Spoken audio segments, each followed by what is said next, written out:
Self-concept. Teori perkembangan konsep diri. Konsep diri belum ada sejak lahir, tapi berkembang secara bertahap dan dipelajari melalui kontak sosial dan pengalaman. Proses eksplorasi diri sendiri, hubungan dengan orang dekat dan berarti bagi dirinya. Konsep diri berkembang dengan baik bila budaya dan pengalaman dalam keluarga memberikan pengalaman yang positif. Individu memperoleh kemampuan yang berarti, mampu beraktualisasi diri, sehingga individu menyadari potensi yang ada pada dirinya. Pengalaman awal dalam kehidupan keluarga merupakan dasar pembentukan konsep diri karena keluarga dapat memberikan perasaan adekuat atau tidak adekuat, perasaan diterima atau ditolak. Gambaran diri. Gambaran diri adalah sikap seseorang terhadap tubuhnya secara sadar atau tidak sadar, termasuk persepsi dan perasaan tentang ukuran dan bentuk, fungsi penampilan dan potensi tubuh saat ini dan masa lalu. 2. Ideal diri. Ideal diri adalah persepsi individu tentang bagaimana ia harus berperilaku sesuai dengan standar pribadi. Standar ini berhubungan dengan tipe orang atau sejumlah aspirasi, cita-cita, nilai yang dicapai. Ideal diri mulai berkembang pada masa kanak-kanak yang dipengaruhi oleh orang penting dari dirinya yang memberikan tuntutan atau harapan. Ini diperlukan oleh individu untuk memacu dirinya ke tingkat yang lebih tinggi. 3. Harga diri.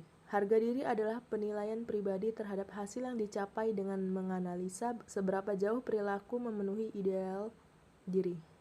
Penting, penerimaan diri tanpa syarat sebagai individu yang berarti walaupun salah, gagal atau kalah, harga diri diperoleh dari penghargaan diri sendiri dan dari orang lain, yaitu perasaan dicintai, dihargai, dan dihormati.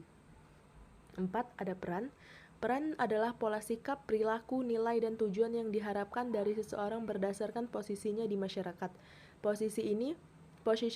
Posisi di masyarakat dapat menjadikan stresor terhadap peran karena struktur sosial yang menimbulkan kesukaran atau tuntutan posisi yang tidak mungkin dilaksanakan. Stres peran terdiri dari konflik peran yang tidak jelas, peran yang tidak sesuai, dan peran yang berlebihan. Konflik peran dialami jika peran yang diminta konflik dengan sistem individu atau peran yang konflik satu sama lain. Peran tidak jelas terjadi jika perilaku diberi peran yang tidak jelas dalam hal perilaku dan penampilan yang diharapkan. Peran tidak sesuai terjadi jika individu dalam proses transisi merubah nilai dan sikap. Peran berlebihan terjadi jika individu menerima banyak peran tetapi tidak mampu untuk melakukannya. 5. Identitas. Identitas adalah kesadaran akan diri, merupakan sintesa dari semua aspek konsep diri sebagai suatu kesatuan yang utuh. Seseorang yang mempunyai perasaan identitas diri yang kuat adalah seseorang yang memandang dirinya berbeda dengan orang lain, termasuk persepsinya terhadap jenis kelamin, memiliki otonomi yang mengerti dan percaya diri, respek diri, mampu dan menguasai diri, mengatur diri sendiri, dan menerima diri.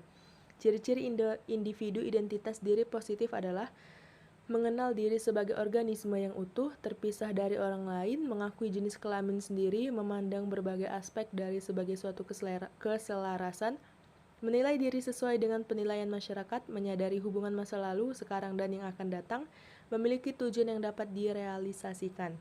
Konsep diri positif. Tanda-tanda individu yang memiliki konsep diri positif adalah yakin akan kemampuan dalam mengatasi masalah, merasa setara dengan orang lain, menerima pujian tanpa masa lalu, menyadari bahwa setiap orang mempunyai berbagai perasaan dan keinginan serta perilaku yang tidak seharusnya disetujui oleh masyarakat, mampu introspeksi diri dan memperbaiki diri. Tanda-tanda individu dengan konsep diri negatif. Peka terhadap kritik, responsif sekali terhadap pujian, cenderung bersikap hiperkritis, ia selalu mengeluh, mencela atau meremehkan apapun dan siapapun. Mereka tidak pandai dan tidak sanggup mengungkapkan penghargaan atau pengakuan pada kelebihan orang lain. Cenderung merasa tidak disenangi oleh orang lain, bersikap pesimis terhadap kompetisi. Sekian, terima kasih.